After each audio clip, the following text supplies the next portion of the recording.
আগামী ২০২৬ সালের ফেব্রুয়ারিতে অনুষ্ঠিত হতে যাচ্ছে ত্রয়োদশ জাতীয় সংসদ নির্বাচন।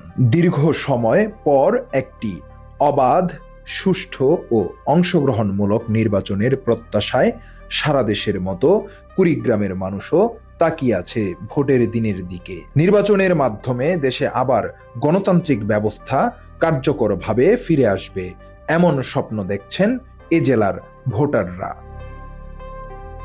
কুড়িগ্রাম ৪ আসনের ভোটার পরিসংখ্যান বলছে, এখানে মোট ভোটার সংখ্যা ৩,৫৮,৯৭১ জন। এর মধ্যে পুরুষ ভোটার ১,৭৮,২৪৩ জন আর নারী ভোটার ১,৮০,৭২৪ জন। তৃতীয় লিঙ্গের ভোটার রয়েছেন ৪ জন। এছাড়াও সংখ্যালঘু ভোটার ১৩,৪৪৬ জন এবং পোস্টাল ব্যালট ভোটারের সংখ্যা ৩,৭৮২। মোট ১৩০টি ভোট কেন্দ্রে ভোট গ্রহণ অনুষ্ঠিত হবে। এই পরিসংখ্যানই স্পষ্ট করে দিচ্ছে, কুড়িগ্রাম ৪ আসনে নারী ভোটাররা শুধু সংখ্যায় বেশি নন, বরং আগামী নির্বাচনের অন্যতম নির্ধারক শক্তি। রাজনৈতিক বিশ্লেষকদের মতে রেকর্ড সংখ্যক নারী ভোটারের সক্রিয় অংশগ্রহণই নির্ভর করবে নির্বাচনের সফলতা ও গ্রহণযোগ্যতা। জেলার শহর থেকে গ্রাম পর্যন্ত নারী ও নতুন প্রজন্মের ভোটারদের সঙ্গে কথা বলে উঠে আসছে কিছু অভিন্ন প্রত্যাশা।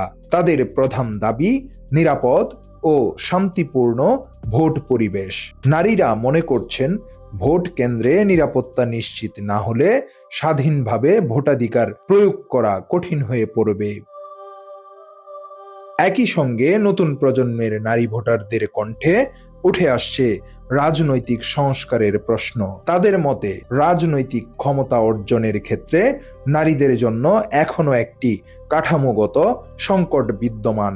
নেতৃত্বে যারা থাকবেন তারা যেন নারীদের জন্য সমান সুযোগ, ন্যায্য অংশগ্রহণ এবং সিদ্ধান্ত গ্রহণের পর্যায়ে কার্যকর ভূমিকা নিশ্চিত করেন, এটাই তাদের প্রত্যাশা।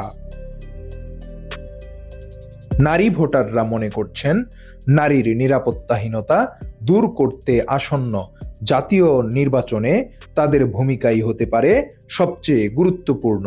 ভোটের মাধ্যমে তারা এমন নেতৃত্ব বেছে নিতে চান যারা নারীর অধিকার, শিক্ষা, কর্মসংস্থান ও সামাজিক মর্যাদার বিষয়গুলোকে অগ্রাধিকার দেবেন।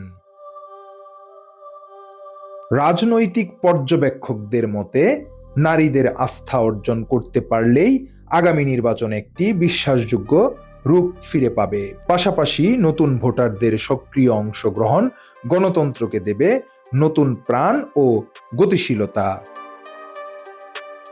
সব মিলিয়ে কুড়িগ্রামে নারী ও তরুণ ভোটারদের ভাবনায় একটি প্রত্যাশা, একটি অবাধ, নিরপেক্ষ ও অংশগ্রহণমূলক নির্বাচন, যেখানে ভোটের মাধ্যমে প্রতিষ্ঠিত হবে জনগণের ক্ষমতা আর গণতন্ত্র ফিরে পাবে তার স্বাভাবিক ধারাবাহিকতা।